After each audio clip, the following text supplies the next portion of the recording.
2024 లేదా 25లో డిగ్రీ లేదా బీటెక్ చదివారా? సాఫ్ట్‌వేర్ జాబ్ కోసం ఎదురు చూస్తున్నారా? అయితే కోడ్ జ్ఞాన్ 100 డేస్ కోర్సులో చేరండి. జాబ్ సాధించండి.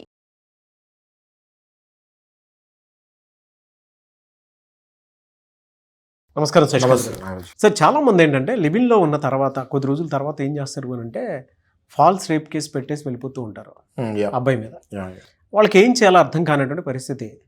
ఎందుకనంటే ఉన్న రోజులు నాతో బాగానే ఉన్నారు కదా, సడన్గా ఇదేంటి చేంజ్ ఏంటి అని చెప్పేసి అన్ఎక్స్పెక్టెడ్ థింగ్స్ సార్ అది వాళ్ళ లైఫ్లో. ఎందుకంటే బోత్ సైడ్స్ ఏదో జరుగుంటుంది, జరగకుండా అంటే ఒక సైడే ఏది ఎప్పటికీ జరగదు, బోత్ సైడ్సే జరుగుతుంది. కాబట్టి ఈ ఫాల్స్ రేప్ కేసుని ఎలా హ్యాండిల్ చేయాలి, చట్టాలు అసలు అటువంటి ఏం చెప్తున్నాయి, రెమెడీ ఏమైనా ఉంటుందా?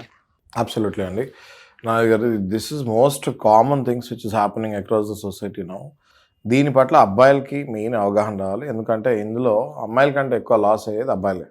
ఓకే, ఫ్రెండ్స్ అని తిరుగుతూ ఉంటారు. ఆ తర్వాత సహజీవనం లివ్ ఇన్ రిలేషన్ అనేది మనం చూసుకుంటే ఒకప్పుడు it was very rare, but now it has become very very common అండి. మోస్ట్ అన్ఫార్చునేట్లీ మనం గనక ఈ స్టాట్స్ అవన్నీ చూసుకుంటే ఆల్మోస్ట్ ఈ ఫ్రెండ్స్ అనే ఎంటర్ అయ్యేవాళ్ళు 90% ఆఫ్ ద ఫ్రెండ్స్ కురవాళ్ళు ఎవరైతే అమ్మాయి అబ్బాయి ఎంటర్ అవుతున్నారో, ఇంతకుముందు 10%ఏ వాళ్ళు ఫిజికల్ రిలేషన్కి వెళ్ళేవాళ్ళు. ఇప్పుడు కనుక మనం కొన్ని స్టాట్స్ తీసుకుంటే ఈ అబ్బాయి అమ్మాయి అనేవాళ్ళు ఫ్రెండ్స్ అవుతే ఆల్మోస్ట్ 80 to 90% వాళ్ళు they are getting and moving very closely.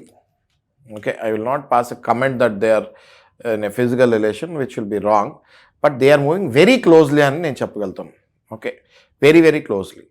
So out of that 30 to 40% డైరెక్ట్గా లివ్ ఇన్ రిలేషన్లోనే ఉంటున్నారు. Specially children who are coming from rural areas ఇక్కడ హాస్టల్స్లో ఉంటున్నారు. ఉన్న తర్వాత లంచ్ అనో డిన్నర్ అనో ఎక్కడో అక్కడ అబ్బాయిలతోటి acquaintances, though they stay in a first girls hostel, ఎక్కడో అక్కడ అబ్బాయిలతోటి అక్వెంటెన్సెస్ ఎక్కువ అవుతున్నాయి. అక్వెంటెన్సెస్ అయిన తర్వాత ఈ అబ్బాయిలు అండ్ అమ్మాయిలు బోత్ ఈక్వల్ డెసిషన్ మేకర్స్ అయిపోయారు ఇవాళ రేపు. ఇంతకుముందు అంటే అబ్బాయిలు ట్రాప్ చేశారని చెప్పేవాళ్ళము, బట్ ఇప్పుడు అలా లేదు.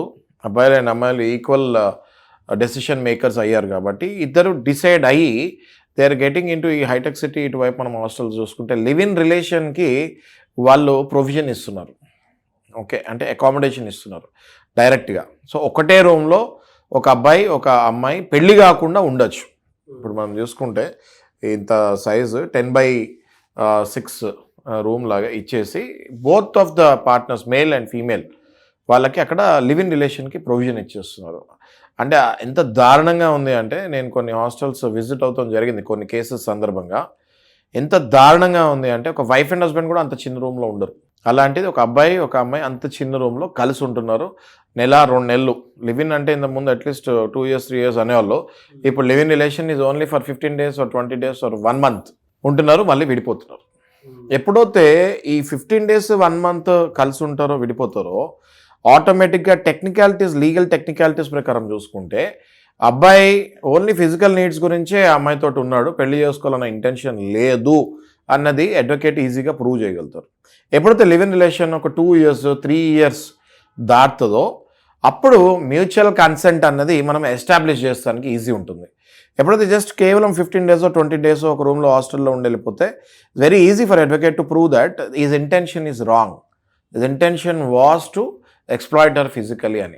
దో అక్కడ అమ్మాయికి ఇంటెన్షన్ ఉన్నా కూడా చట్ట ప్రకారం మనం చూసుకుంటే ఇందులో అమ్మాయిల వైపే ఎక్కువ చట్టం సపోర్ట్ చేస్తుంది. సెక్షన్స్ వాళ్ళకే ఉన్నాయి, రేప్ సెక్షన్స్. కాబట్టి అబ్బాయిలు బలయ్యే ఛాన్సెస్ చాలా గట్టిగా ఉంటాయి నాగరాజ్ గారు. సో నా సజెషన్ ఏంటంటే అబ్బాయిలకి, you don't get into live in రిలేషన్కి మీరు వెళ్ళాలి అని ఖచ్చితంగా డిసైడ్ అయిపోతే don't get into live in relation without any agreement అంటున్నాను నేను. Get into agreement first. ఒక అమ్మాయి అబ్బాయి ఇద్దరు కలిసి రాయండి, రాసుకొని మేము మా మ్యూచువల్ కన్సెంట్ తోటి కలిసి ఉంటున్నాము. You need not mention that ఫిజికల్గా మేము కలుస్తున్నాము అవన్నీ మీకు ఇబ్బందిగా ఉంటే రాయకండి. అమ్మాయిలు కూడా అలాంటప్పుడు సైన్ చేస్తానికి ఇబ్బంది పడతారు.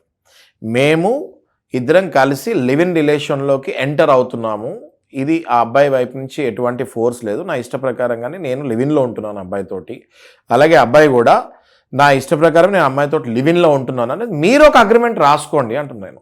దానికి లీగల్ శాంటిటీ ఎంత ఉంది లేదు అన్నది మీరు పక్కన పడేయండి. అట్లీస్ట్ రేపు పొద్దున గొడవలు అయినప్పుడు ఈ కాపీ అన్నది మీరు పోలీస్ స్టేషన్లో చూపిస్తానికి ఇట్ విల్ బి యూస్ఫుల్. ఆ కాపీని పరిణగిస్తారా లేదా అన్నది మీరు పక్కన పెట్టేస్తే ఒక్కసారి అది రాసి ఆ అమ్మాయి కూడా అందులో సైన్ చేసింది అంటే క్లియర్గా ఆ అమ్మాయి మ్యూచువల్ కన్సెంట్కి ఒప్పుకున్నట్టే. అందులో ఫిజికల్ అని రాయకపోయినా కూడా ఒకటే రూమ్లో కలిసి ఉండడానికి నేను అంగీకరిస్తున్నాను లివ్ ఇన్ అంటే ఇట్ ఈస్ అండర్స్టూడ్ దట్ ఫిజికల్కి కూడా నేను ఒప్పుకుంటున్నాను అని, రైట్? అట్లీస్ట్ ఆ పర్టికులర్ డాక్యుమెంట్ ఉంటే మీరు ఈ రేప్ అనే అఫెన్స్ నుంచి బయటపడటానికి చాలా ఈజీ అవుతుంది.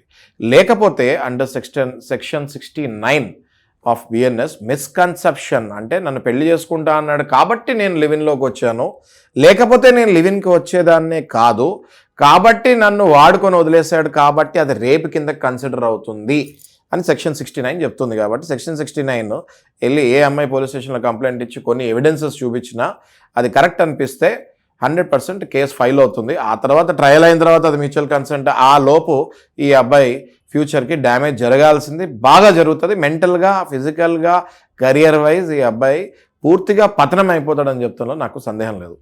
ఓకే, ఫ్యామిలీ దగ్గర నుంచి దూరం వెళ్ళిపోతాడు, జాబ్ పోగొట్టేసుకుంటాడు, ఇంకేం చేయలేడు, వ్యసనాలకు అలవాటు పడిపోతాడు. ఇలాంటి క్రమంలోనే డ్రగ్స్కి వెళ్ళిపోతారు. స్లోగా డిప్రెషన్లోకి వెళ్ళి సూసైడ్ చేసుకునే ఛాన్సెస్ కూడా ఉంటాయి. Okay, so my suggestion is for boys and girls ఇద్దరికి నేను చెప్పేది ఏంటంటే ఒకరి జీవితాల్లో ఒకరు నాశనం చేసుకోకండి. మీరు సిన్సియర్గా రిలేషన్లో ఎంటర్ అవుతున్నప్పుడు right a letter and get in to relationship. రేపు పొద్దున బ్రేక్ అయినా కూడా ఒకరి మీద ఒకరికి అనుమానాలు ఉండకూడదు. ఇన్సెక్యూరిటీ లేకపోతే threat or blackmail or exploitation ఇవన్నీ జరగకుండా ఉండాలంటే better to write a letter, write an agreement and get into live in relationship. ఆ తర్వాత it will be at your comfort how to fight in a legal courts.